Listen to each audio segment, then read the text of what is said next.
from Manila to Davao. Yan, safe po nakarating ating mobility scooter dito sa may Davao International Airport. So yan po, naka-bubble wrap with a fragile and hand carry yung ating battery. So, Robin po yan. Draft bag check-in dito sa may 5G957 bound to Davao. So, mayroon tayong trip Manila to Davao kasama si Renial Reyes. Nakita niya naman yun. So, boarding namin ngayong 10. On board namin is 11:35. So, kumain muna kami saglit dito sa may KFC. Sa KFC. Sa Renial Reyes.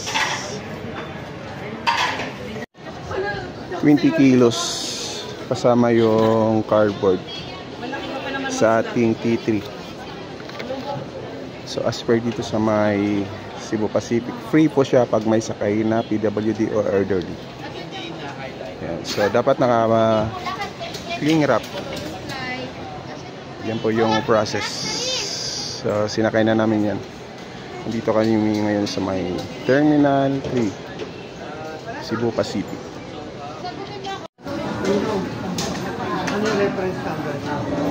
Look guys, another day, another vlog. Nandito tayo sa may Naya Terminal 3.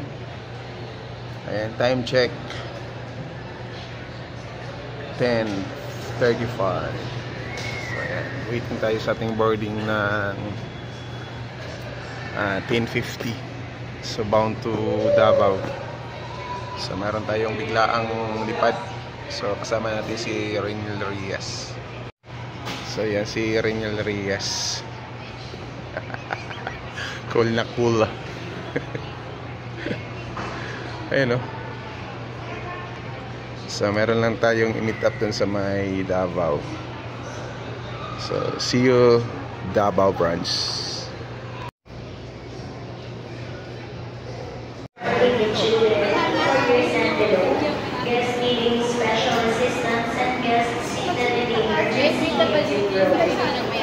And guys, dito na kami sa may boarding gate, sa may gate 133B. So nagkandak na lang announcement.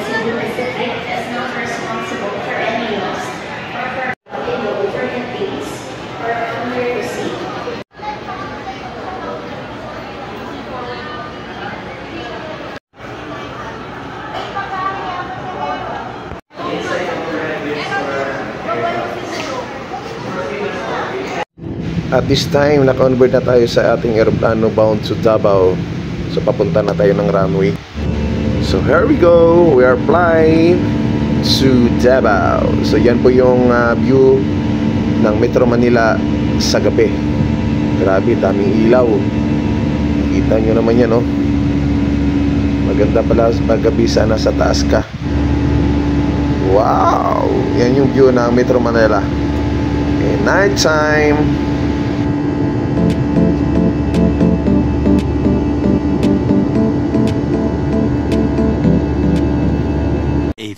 Minutes later.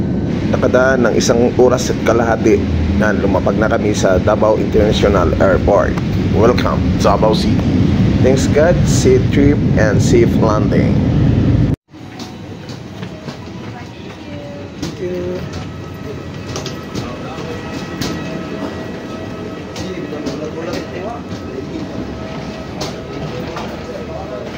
Welcome, Davao International Airport. Abot na good. Check.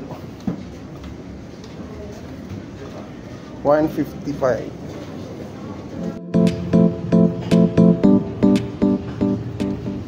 Waiting the claiming baggage area. Antay muna. Hindi pa lumabas yung mga bagay.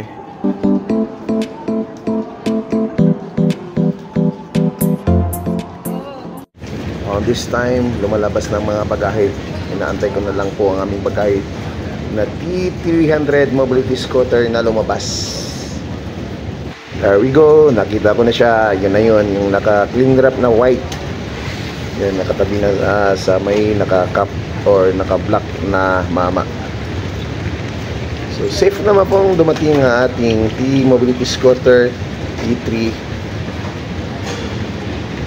from Manila to Davao.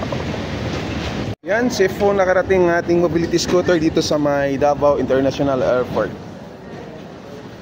So yan po, naka-bubble wrap with a fragile and hand carry yung ating battery. So Robin po yan. Pwede po isakay sa aeroplano ang ating mobility scooter electric wheelchair basta ang kanyang battery is hand carry.